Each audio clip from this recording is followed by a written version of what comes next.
While I was in Kanab and looking on Google Maps for some interesting places to visit, I noticed the Best Friends Animal Sanctuary. I decided to go and see what it was all about, and unfortunately, I didn't get as much video as I would have hoped, so I didn't include it in my Kanab video. But some people were interested in the animal sanctuary, so I'm putting together this video with what I did capture. It'll give you a sense for what the Best Friends Animal Sanctuary is all about. Okay, so I am on my way to go look at something that I've heard about that I'm actually kind of excited for.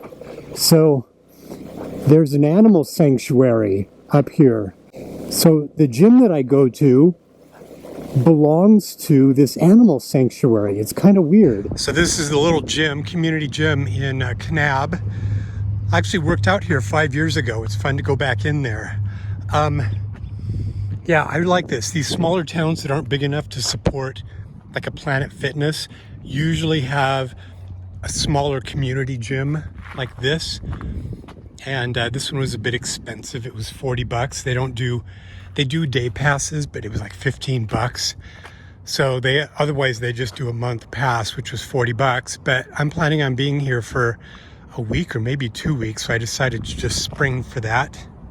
And I think what it is it's sort of a revenue source for this animal sanctuary. People go to the little gym here in Kanab and they pay the money for that, and it's just a small basic facility, so it probably doesn't have a lot of overhead.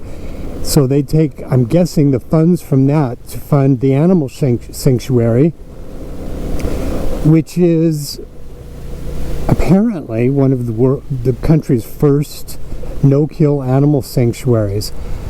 So right up the street is this Nomad Cafe. And this Nomad Cafe is just this little coffee shop cafe. And it's also a little boutique RV place. And really quirky, really fun. So for the past couple of days, I've been going to this little boutique coffee shop up here with UFOs and funky stuff. There's a sign that says, "Please do not climb on the UFO." This is actually a private, small little RV park. Look at this. Nomad with the UFO. Look at all these little sculptures, these metal sculptures. That is hilarious. Look at that. Made by John McClellan. UFO Plinko. With UFOs and funky stuff. And woman comes in and she's talking to one of the guys that works there, or the owner, I can't remember, one of the two. And she says, "Oh, I've got a bunch of kittens in the car that I'm fostering." And so I love cats, and my interest is piqued, and I said, "Hey, can I take a look at the cats?" And she said, "Sure, come on out." So I go outside, and I get to hold a couple of these little 3-week-old kittens, month-old kittens. So I just passed the Nomad Cafe. So she said they were fostered from this animal sanctuary, and it's open to the public. And it turns out it's right by the sand caves. So I'm driving up there, but it's a bit of a stretch on my scooter, but I'm gonna do it anyway. So you'll get to see some of the cool land around here.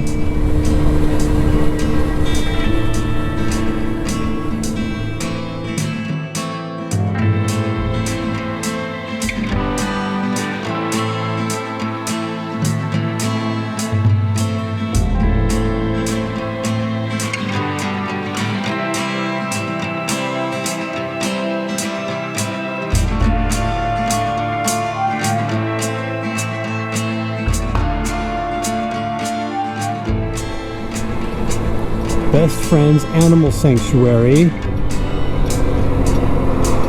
And there's the parking lot that I took my RV into for the sand caves.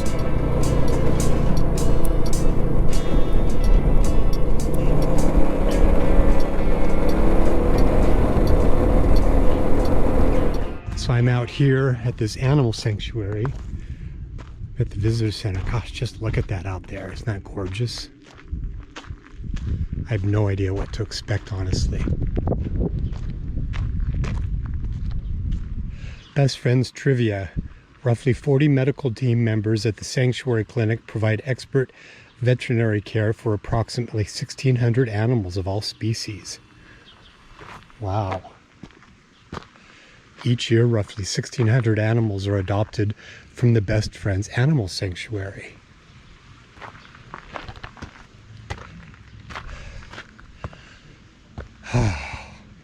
Wow. Look how incredible this scenery is.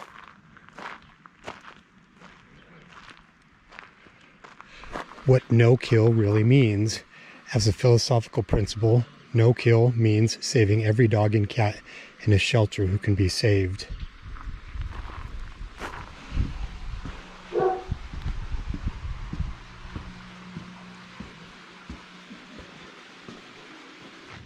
One of the most notable is the mini pig trend. A lot of mini pigs aren't actually mini pigs, they are just baby pigs. And people try to keep them small by not feeding them appropriate diets. And a lot of people can breed baby pigs together because pigs start reproducing as early as 4 months old. Oh my god. But they don't stop growing until they're about 3 years old. So it's really easy to trick people who don't know that information into thinking that the pigs aren't going to get more than like 30 to 60 pounds, when in reality they get to be about 100, maybe even more depending on the pig breed. So some of our pigs here are from the mini pig trend. They are owner surrenders. Wow. So people realize that they actually don't have the space to have a 100-pound pig destroying their house. They're also not meant to be indoors. It does a lot of damage to their joints when they grow up on hard floors. They need the terrain change in order to develop properly. Wow, look at them. So Miss Petunia and Charlotte Charlotte is directly in front of the gate. She's got a lot of mobility issues, including a ton of premature arthritis, because she is one of those pigs that was purchased as a mini pig, and she was not fed an appropriate diet, and she grew up on hard floor only, so she didn't develop her joints properly. She's very bow-legged, a ton of arthritis. Petunia is actually Petunia too, because pigs are so smart that we can't rename them when they come here. So if we have multiple pigs with the same name, we have to do Petunia 1, Petunia 2. And so Miss Petunia actually has a back injury. So this pen is what we call our mobility challenged pen. So she has a back injury, she's partially paralyzed on her back end. So they have a smaller enclosure. We can keep a close eye on them because the headquarters is right there, and we can make sure that they're getting all of the supplements and medications that they need. They also all get along, fortunately for them. But we're actually going to head over into here. A couple of things before we actually go in with the pigs. Pigs have really bad eyesight. Not only that, but their favorite snack are unsalted almonds. So fingers look a lot like unsalted almonds to them. I believe this guy right here is Spencer. He does get overwhelmed with too many people, so I usually let him be and I let him approach us when he's comfortable. We do have a couple of piggies over here as well.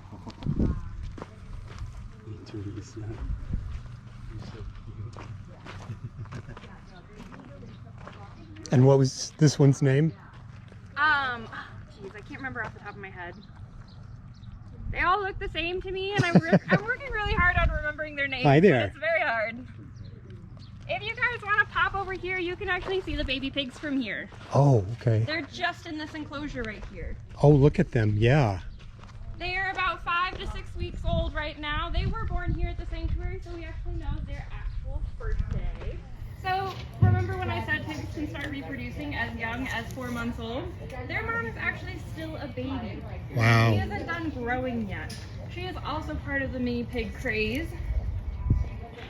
And sometimes, depending on where he is, Mr. Albert will come out, and he's actually the dad. of these little piggies. They're so cute. They're I wasn't so prepared for how cute they are. Right? Yeah. I always make sure to point them out because people don't Wow. understand how cute baby pigs are. Adorable. If anybody wants a family photo, let me know. I'm happy to help and get you some photos. Hi there.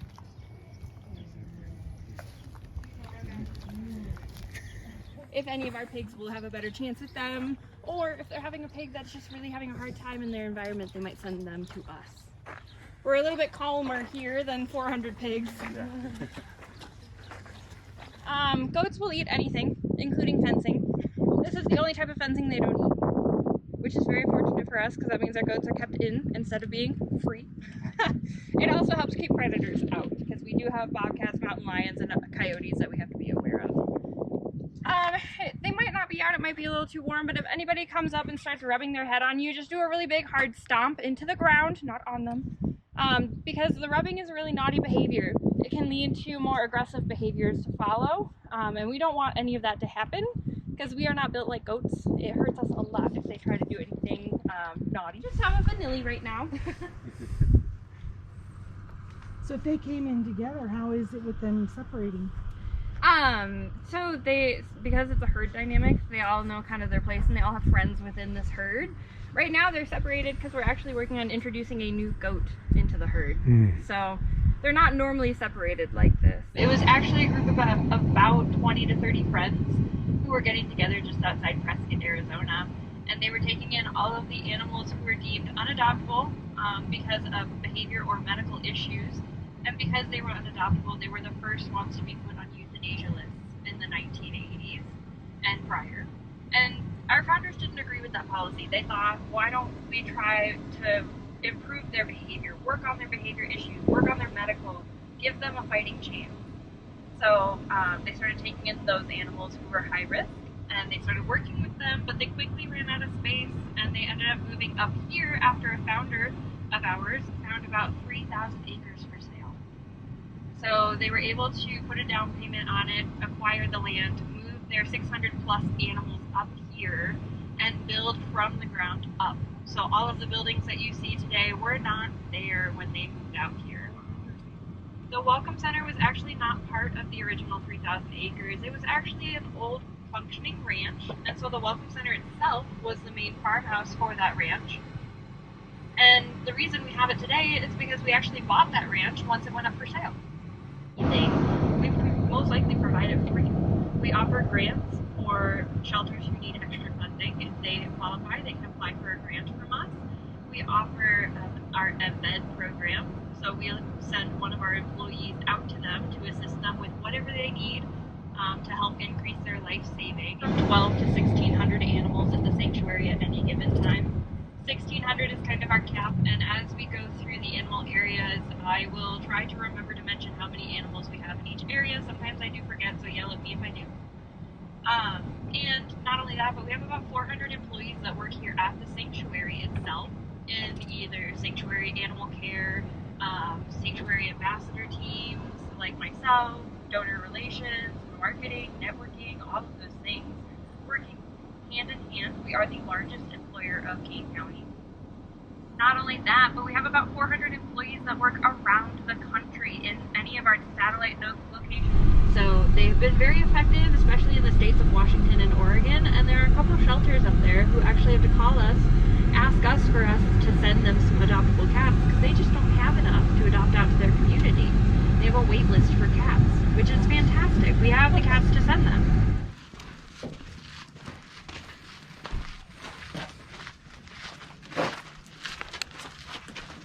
Before we head into this building, we do have some cats that live in our lobby, so we want to make sure that they don't get out here. So we're just going to move in kind of quickly and efficiently. We'll kind of gather, there's like a little kitchen area. We'll gather in there, and then I'll show you where room 2 is, and we can go hang out with some cats.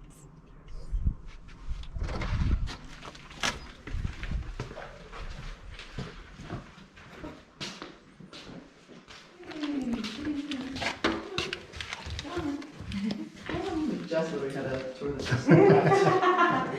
Come on. He'll be okay. I'll watching at the door. Okay, perfect. I'll come out here then, and you guys can follow me out here. Follow me out the door. I don't want that one getting out. All right. Thank you so much. So as you can see, they're not spoiled at all. They have all of their little rafters, little play areas, litter boxes, anything that they could possibly need in here. We do group housing, but if any of our cats and our dogs especially as well, if any of them don't like living with other cats and or dogs, they don't have to. So we have singleton areas like Cat World headquarters and 90% Juniper. So if they have their own little clinic right here, their caregivers just have to pop down the road, just across the parking lot to go take care of them, make sure that they're doing well before they have to pop back up and continue taking care of the rest of the birds that they care for. And it helps cut down on the amount of stress that the birds are under while they're already not feeling well. If for whatever reason it's an emergency, they can also go to our small animal clinic. Over here at Wild Friends headquarters is right here. And there are a ton of different exterior enclosures out here because this is our state and federally licensed wildlife rehabilitation center. We can rehabilitate up to 70 different species that are native to Utah. We don't have any tigers or lions here because they are not native to Utah. We do have a couple of capybaras. They are not available for adoption, and they were actually from a Peruvian zoo that shut down. They needed a place to go. We had a spot for them, so they live here as some of our animal ambassadors. And they're really cute. They look like a mixture between like a kangaroo and a rabbit, and then they act very similarly to a guinea pig. They're very silly looking. Around here in Kanab. And in the summertime, it usually dwindles down a little bit more. But they are always present and they're always watching. This pasture down here is Honeybee Spring. We call it that because one of our founders actually used to have honeybees out here. And it looks like a really small pasture, but that is very deceptive to the eye because it actually goes all the way down to Kanab Creek. We put our horses there that need a little extra help with the weight loss so that they have to get their food at the top of the hill and their water at the bottom of the hill. It's been very effective from what I hear. Didn't see any horses in there recently, so it doesn't seem like anybody needs it at this time. We also cannot use that pasture in the winter because Kanab Creek is the only water source over there. So when it starts to freeze, we have to make sure none of our horses are staying in there so that they still have ample access to water. The public fell in love with it so much that actually in 1995 they opened it up to the public so you can have your own animals placed here. So you said originally it was for the animals that passed away here. Yes. Originally it was for sanctuary animals, and now it's for both sanctuary and public animals. Okay, and then they were cremated. And would it go here individually? So we don't cremate here because we don't have a crematory. Animals of Katrina. Best Friends had a big hand in helping with the aftermath of Katrina and trying to reunite as many animals as possible. We were one of the first animal welfare agencies to be there on site, and we were one of the last ones to leave after Katrina was done. Because we wanted to make sure that we could find as many homes as possible for those misplaced animals. And if anybody didn't end up finding their owners or finding a forever home, they actually came back here to the sanctuary. Friends are living in here. Don't remember which one Rosie is. But they live over here and they just hang out here. Box Canyon is called Box Canyon because the canyon boxes it in. It acts as part of our fencing here. Behind me here is a parking area for Angel's Landing. It is nowhere near the type of Angel's Landing like Zion has. It's actually fairly easy. It's just a natural sandstone amphitheater. So the sandstone amphitheater can be rented out for events, and you can check it out on your own time. It's open dawn to dusk as long as there's not an event currently going on. It's a big grassy area with a natural spring that runs through it. And also, if you see any petroglyphs in the Angel's Landing, those aren't real. They were put there by Hollywood for the 1950s Lone Ranger. So they don't look very authentic when you know what you're looking for, but they are still pretty cool and a little bit of Hollywood history. Another piece of Hollywood history that we have here is actually this barn right here. If you look on our map, it's called the Disney Barn Pasture because Disney built that barn for a movie called One Little Indian, starring the late James Garner and a 10-year-old Jodie Foster. There was also a house to go along with this for the movie set, but the house was not salvageable. It had to be torn down. When the founders purchased this property, they realized that the barn just needed a new roof, and now our horses can actually use a piece of Disney history. We have about 50 horses right now, and I'm wondering, can you see that little guy right there? Yeah. He's a miniature horse. Wow. I believe his name is Carlos. He's our only miniature horse right now, and he is still a stud. He is not neutered yet, but I hear that is going to happen soon because he is a little naughty. Is this where you were volunteering? Yes, I did volunteer 2 days ago. Did you see the donkeys? Yes, I saw the donkeys. I got to meet the donkeys. And we did take 3 of the horses for a walk. Well, 2 horses, and I walked the Shetland pony Snickers. Yeah. Oh, I met Snickers the other day. Horsehaven has its very own arena. Again, they have their own behavior team. So these horses up here are the ones that are worked with most often by our behavior team for either groundwork, so getting them used to a halter, getting them used to being brushed, walking on a halter, etc. Or if they can be ridden, then they will ride them in the arena. They'll work on stuff like that, but they'll also work on rehab. So some of our horses come in here with injuries, and we actually have the ability to do physical therapy with them here, which is absolutely amazing. I was impressed. I guess there's a master farrier that works here. Yep, A master what? Farrier? he does all the horse feed trimming. So not just a regular farrier, but someone who like trains and talks throughout the country. Oh, wow.